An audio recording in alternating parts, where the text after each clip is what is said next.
កូនមានឪពុកកូនមានតួនាទីរបស់កូនដែលត្រូវបដិបត្តិចំពោះមាតាបិតាដូចខាងក្រោមនេះ 1. តាំងចិត្តសិក្សារៀនសូត្រដើម្បីឲ្យបានជាកូនចេះដឹង 2. ជួយធ្វើកិច្ចការងារមាតាបិតាឲ្យបានល្អជាទីបំផុត 3. តម្កល់តម្កើងនៅវង្សត្រកូលឲ្យបានល្អតទៅ 4. ប្រព្រឹត្តខ្លួនឲ្យបានល្អឲ្យសមគួរជាអ្នកទទួលនៅមរតក 5. មាតាបិតាចិញ្ចឹមកូនឲ្យរស់បានកូនត្រូវចិញ្ចឹមមាតាបិតាវិញជាពិសេសនៅពេលដែលគាត់ចាស់ទៅនឹងឯង 6. នាំមាតាបិតាទៅវត្តឬកន្លែងផ្សេងៗតាមសមគួរ 7. នៅពេលមាតាបិតាមានជំងឺត្រូវនៅថែរក្សាឲ្យបានដឹកដល់ត្រូវជួយឲ្យមាតាបិតាបានស្ដាប់ធម៌ផង 8. ត្រូវរក្សាទឹកចិត្តរបស់មាតាបិតា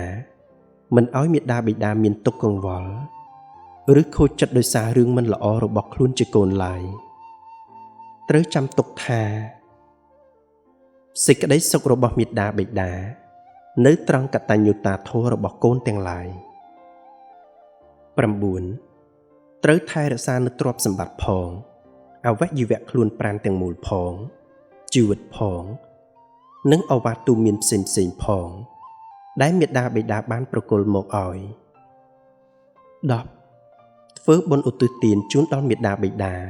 ការគាត់ធ្វើការកិរិយាទៅកាន់បរលោកហើយកូនមានឪពុក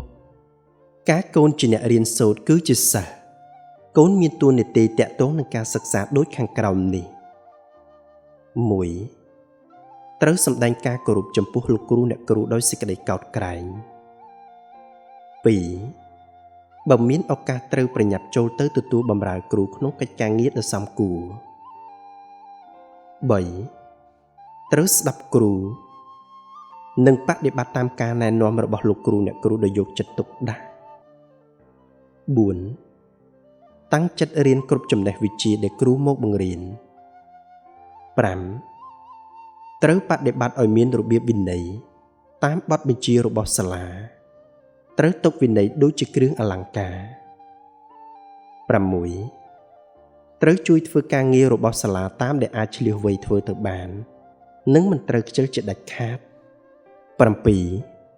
ត្រូវជួយរក្សាទ្រព្យសម្បត្តិរបស់សាលារៀនឲ្យគង់វង្ស 8. ត្រូវមានសេចក្តីស្រឡាញ់រាប់អានចំពោះសិស្សសាលាផងគ្នាត្រូវធ្វើជាសិស្សគំរូល្អ 9. មានឆន្ទៈពេញចិត្តក្នុងការសិក្សាព្រោះការសិក្សាជាការស្វែងរកចំណេះដឹងមកដាក់ខ្លួនត្រូវព្យាយាមឲ្យបានសម្រេចមិនខ្ជិលមិនគិតតែពីលេងសើចត្រូវយកចិត្តទុកដាក់ចំពោះកិច្ចការនិងត្រូវចេះពិចារណាក្នុងហេតុផលផ្សេងៗចេះសាកសួរដើម្បីឲ្យចេះដឹងបានត្រឹមត្រូវ 10. ត្រូវចេះប្រយ័ត្នចំពោះចំណង់ដែលចង់នៅផ្លូវអាក្រក់ផ្សេងៗ